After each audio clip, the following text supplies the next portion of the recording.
Good day, everyone. TomaGold, we're a gold exploration company located in Quebec, Canada. You can also say that we are some sort of a land bank specialized in the Chibougamau area. We own most of our assets in the Chibougamau district, the mining camp. We have a solid team in the management, and we have a really strong support from institutions. TomaGold, as on top of being also a GV partner, is also a 20% equity owner. And we have also most of the Quebec fund and some fund in Hong Kong, in London, and in New York. As I said, we control most of the position in Monster Lake. I know the scale is different, but this usually is used for a poster. So you have the Chibougamau. T'as-tu? Oh, yeah.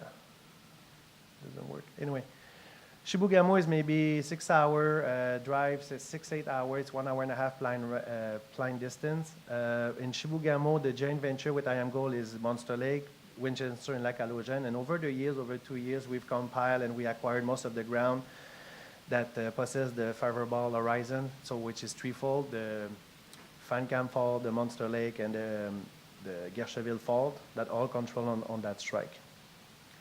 So over the years, like I said, Monster Lake, and after that, if you see Monster Lake East, there's 4 blocks of claims that were acquired as we were compiling and doing some development. They had all silly names. If you follow the company, they were Cookie Monster, Little Monster, Monster Island, like a little bit like Ev. So it was not really serious in presentation. So we renamed them Monster Lake East. We have we are right now at 45% ownership with TomaGold. TomaGold is the operator, and TomaGold is spending all of the money on the project. They are currently on their second earning to go up to 70%. On 10 million, they have done about so far 8.8 million. And since we signed the JV, they have invested about 16 million so far, 16.5 million so far. So you can say they are quite invested in the project, and they really like it. There's been over 80,000 meters of drilling done so far. There's 5 gold known zones on the project. It's a high-grade project, and not high-grade 5, 8, 10 grams. You're more in the 20s, 30s, 50s, and multiple hundred deposit. We just produced a 42-101 back in March. And of course, it's highly undervalued. I invite you to read the 42-101 on our website, and mostly everything regarding to the cap rate that's been used.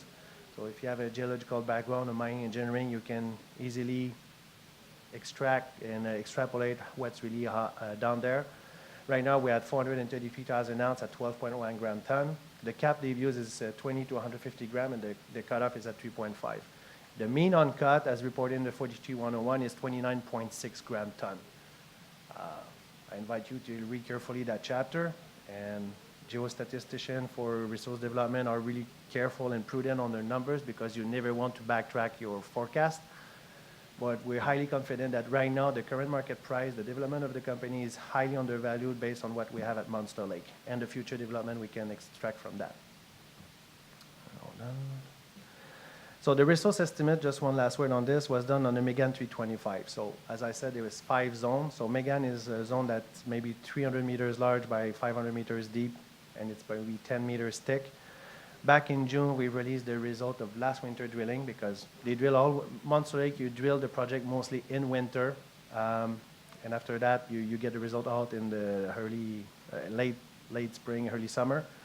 So this is a sample of the grades again they've released. Again, really good grades. It's consistent with what we've drilled in the past, and it's very interesting. And we will be drilling probably again this winter with but TomaGold will be drilling another. Usually a typical campaign is between 8,000 to 12,000 meters. So it will be quite active. Usually it's 2-3 rigs that does the work. I invite you also to go on the website. I will not put every single project. I put you the biggest one. Obalski is a former historical mine at the exit of Chibougamau. It's literally 2 minutes out of the city.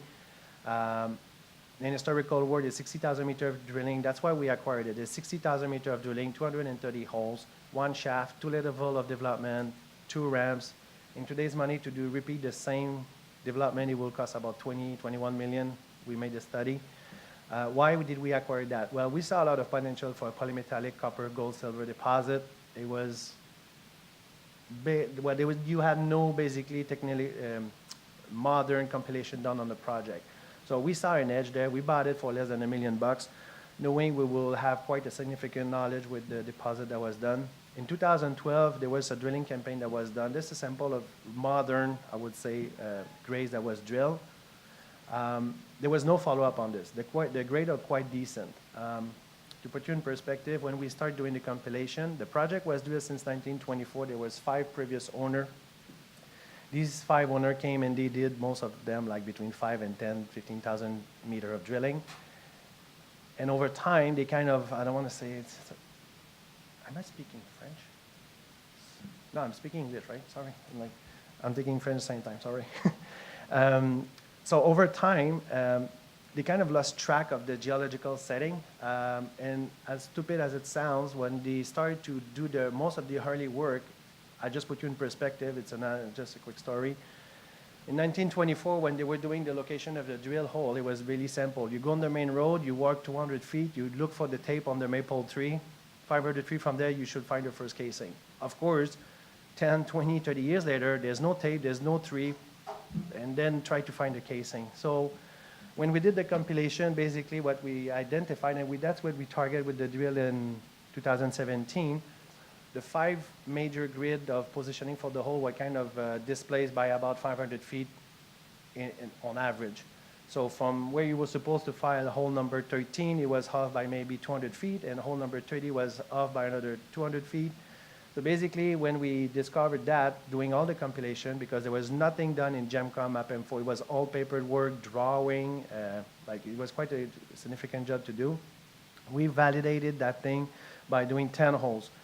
We wanted to hit at least on 2, and the other one were closure hole for 8. We had a really good hit on 1. The other one came back ish, and the other one were exactly what we were expected. So we were able at that time to reestablish the geological setting, and then start our massive compilation, interpretation, and set for the drilling campaign. Now we have a recommendation to drill about 5,000 meters this winter, and that's our intention. This is a really good asset, by the way. It's full polymetallic. As we had a major joint venture with TomaGold, we wanted also to reach out, diversify a little bit, just to give ourselves another edge. So we went into Red Lake. Everybody knows Red Lake in Ontario. It's the background for Goldcorp. That's where they have their major production in Canada. So here you go. So now we have a joint venture, 40%, 60% for them on Cedars Lake. Of course, for Goldcorp, it's a small project, but still of interest. It's a 360,000 ounce. It's open laterally in at depth. It's a typical Red Lake deposit where you will have to go at depth. And in this case, to further expand this, you need to consider heist drilling or barge drilling during the summer. So there's a resource of this. Here's the number. It was done in 2009. Of course, you have some, based on the 42-101 that was produced, there's some space to do some open pit from the surface, but it will end up in an underground drilling campaign. I have 1 more minute. When we did this discussion with them, we got pointed out to Baird project quickly. Baird, we could track at that time 30 drill hole that was done. Most of that database was lost. We were able to recover that drilling. We handed over to Goldcorp, and now we finalized the compilation, and we're expecting some grades and sampling coming back from the summer drilling program. As you can see, we developed the portfolio. We try to leverage it, and eventually we'll sell them, JV, spend them out. That's the business model we have.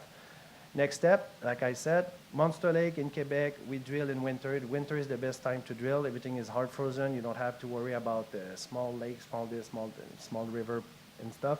So TomaGold would be drilling. We will be drilling, of course, in phase. I will not launch 15,000 drilling on 3 different projects. I will do Monster Lake East for 3,500.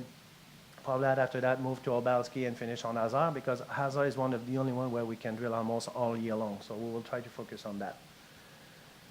139, we have 55% institution. TomaGold home 20%. The rest is spread to institution in Hong Kong mostly, Europe and here. It's management. We just did some change at the AGM last week. Jean Martineau, who was on advisory board, and Robert Rossner were appointed. This is the advisory. Sorry, I'm done. This is where our technical guys are. Alain Bureau, former CEO of Pershing Co. and everything, and Robin, who has the really scientist background. Sorry, I'm done. Okay? Okay, thank you very much. I will be in the back, and I'm at booth 14 if you have any questions.